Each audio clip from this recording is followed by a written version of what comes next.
welcome back to another video. So today we are talking about round off drills, specifically the end of the round off, the snap down. So without further ado, let's go get into it. So hitting the handstand, turning your hip and snapping down, which is the end of the round off, is very difficult for some athletes to kind of grasp and perform in that skill.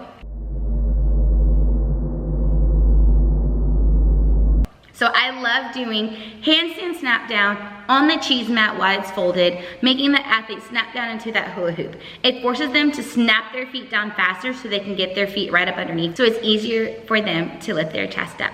And don't forget that rebound. The next drill I do, once the athlete has a good understanding of how fast they need to snap their feet down, I then do the exact same drill, just on a smaller mat. I love having a hula hoop as the focal point so the athlete knows where to snap their feet down. So I have the athlete start in a lunge, hands go on the purple mat, we turn and snap into that hula hoop.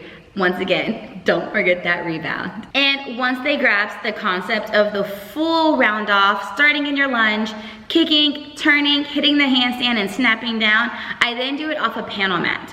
Because the panel mat is sitting so high up off the ground, it makes it easier for the athlete to really hit that handstand and the round off and snap their feet down. Once the athlete grasps snapping their feet down really fast, if they're still struggling with trying to get their chest up or their hands up off of the mat, I then have them start practicing cartwheel step-ins, which is basically a cartwheel landing with 2 feet, and if you do not get your chest up fast enough, you will stumble around. So those are the round off drills that I love to have my athletes practice to really get a good grasp on what a round off looks like, what body positions you're supposed to hit, and how fast you need to snap your feet down. These snap down drills are excellent drills to do in your gym or even at home. So you already know what to do. Like, share, comment, don't forget to subscribe, and I may catch you in my next video.